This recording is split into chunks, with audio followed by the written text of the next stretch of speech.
میرے نبی شاب ابی طالب میں واپس آئے نا تو حضرت خدیجہ الکبریٰ آگے آئی، دل تھام کے بات سننا۔ جب آئی نا میرے نبی نے چہرہ دیکھ کے فرمایا خدیجہ میری بیٹیاں کہاں؟ اللہ اکبر، کیا لگا نبی کی بیٹیاں بھی اسی شاب ابی طالب کے اندر قید ہیں۔ جو فاقے دوسروں کی بیٹیوں پہ تھے وہی فاقے میرے نبی کی بیٹیوں پر بھی ہے۔ آقا نے فرمایا تھا خدیجہ جی یا رسول اللہ میری بیٹیاں کہاں ہیں؟ کہنے لگی حضور میری کمر کے پیچھے چھپ کے کھڑی ہے۔ اللہ اکبر، میرے نبی نے فرمایا تھا خدیجہ میری بیٹیاں سامنے کیوں نہیں آتی؟ تو خدیجہ نے کہا تھا یا رسول اللہ یہ بیٹیاں ہیں، ان کے چہرے فاقوں کی وجہ سے اتنے اتر گئے ہیں کہ چہرے بہت کمزور ہو گئے ہیں، اور یہ اس لیے سامنے نہیں آتی۔ یا رسول اللہ آپ پہ ویسے ہی تبلیغ کی اتنی ذمہ داریاں ہیں، محبوب جب بیٹیوں کا اترا ہوا چہرہ دیکھو گے تو آپ کو تکلیف ہوگی، اور بیٹیاں کبھی باپ کو تکلیف دینا گوارا نہیں کرتی ہے۔ یا رسول اللہ اس لیے بیٹی سامنے نہیں آئی۔ میرے نبی کی آنکھیں برسنے لگ گئیں، فرمایا خدیجہ میری شہزادیوں کو سامنے کرو۔ جیسی حضرت فاطمہ سامنے آئی ہے، سیدہ زینب سامنے آئی ہے، میرے نبی نے بیٹیوں کا چہرہ دیکھا، سرکار نے گھٹنے زمین پہ رکھ کے، سیدہ فاطمہ سب سے چھوٹی بہن تھی، آئی قریب میرے نبی کے سینے سے لگی، کان میں آ کے کہا تھا بابا فاقہ برداشت نہیں ہوتا، بابا بھوک برداشت نہیں ہوتی ہے۔ خدا کی قسم تمہیں کیا لگتا ہے جب بیٹی نے اتنی بات باپ کے کان میں کہی ہوگی تب میرے نبی کے دل پر کیا گزری ہوگی؟ اور ساکب تیری میری بیٹی ایک دن روزہ رکھتی ہے تو ہم اپنی بیٹی کی ہر خواہش پوری کرنے کی کوشش کرتے ہیں کہ صبح سے بیٹی نے کچھ نہیں کھایا ہے، یہ بھی لے لے، پھل بھی لے لے، جوس بھی لے لے، ڈرائی فروٹ بھی لے لے، دسترخوان سجایا جاتا ہے، بیٹی کا صبح سے روزہ ہے، یار تیری میری بیٹی روزہ رکھتی ہے تو اتنے اہتمام کیے جاتے ہیں، پھر یہ بیٹی تو سید الانبیاء کی بیٹی ہے،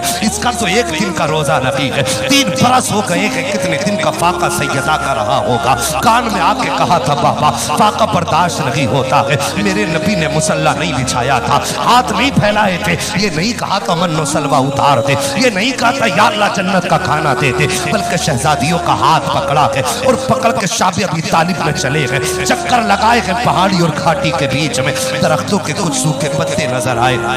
میرے نبی بیٹھے جو اپنے نبوت والے ہاتھوں سے پتے اکٹھا کر رہے ہیں اور پتہ اکٹھا کر لیے ہیں، جیسی پتے اکٹھے کیے ہیں میرے نبی نے فرمایا تھا فاطمہ بیٹھ جاؤ، سیدہ زمین پہ بیٹھی ہے۔ یار یہ ملکہ جنت ہے، یہ وہ خاتون ہے جن کے صدقے میں کائنات کی ماؤں کو جنت کی خیرات بانٹی جائے گی، یہ وہ ہے جن کے شہزادوں کی قدموں کی خیرات ساری دنیا کھاتی ہے، آج وہ دامن پھیلا کے بیٹھی ہے۔ سید الانبیاء نے اپنے ہاتھوں سے مبارک نبوت والے ہاتھوں سے پتے اٹھائے اور بیٹی کی گود میں ڈالنا شروع کیے ہیں، جیسی پتے فاطمہ کی گود میں آئے تھے عرش الہی کے فرشتے چیخنے لگ جاتے ہیں، فرشتے تڑپ جاتے ہیں، عرض کرتے ہیں میرے مولا پہلی نبیوں کو اگر ضرورت ہوئی ہے تو تو نے جنت کے دسترخوان اتار دیے ہیں، اگر بنی اسرائیل کے اندر کھانے کی خواہش ہوئی ہے من و سلوہ اتارا گیا ہے، مگر میرے پروردگار آج بات بنی اسرائیل کی نہیں ہے، آج بنی اسرائیل کی امت نہیں ہے، سید الانبیاء کی شہزادی ہے، خاتون جنت ہے،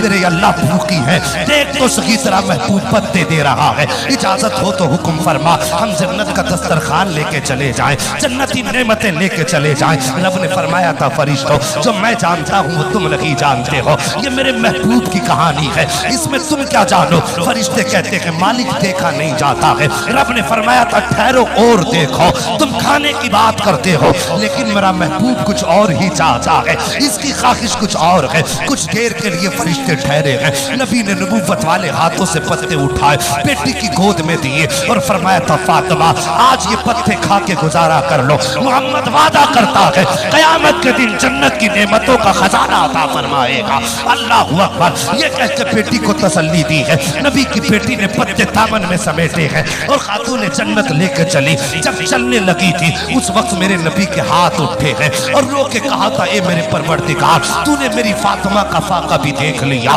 میرے فاطمہ کا صبر بھی دیکھ لیا ہے، تو نے محبوب کی ادائیں بھی دیکھی ہیں، اے میرے پروردگار یہ شاب ابی طالب کی دشواریاں تیرے سامنے ہیں، یہ کئی دن کے فاقے تیرے سامنے ہیں، میری بیٹیوں کے اترے ہوئے چہرے بھی تیرے سامنے ہیں، میرے پروردگار آج اپنی بیٹیوں کی خاطر میں تجھ سے جنت کی نعمتیں نہیں مانگتا ہوں، آج بیٹیوں کی خاطر خاطر میں من و سلوہ نہیں مانگ رہا ہوں، میرے اللہ اگر میری بیٹیوں کو بھوک کے بدلے میں تو کچھ دینا چاہے تو اتنا کرم کر دینا، قیامت کے دن میری گناہگار امت کو جنت کا پروانہ عطا فرما۔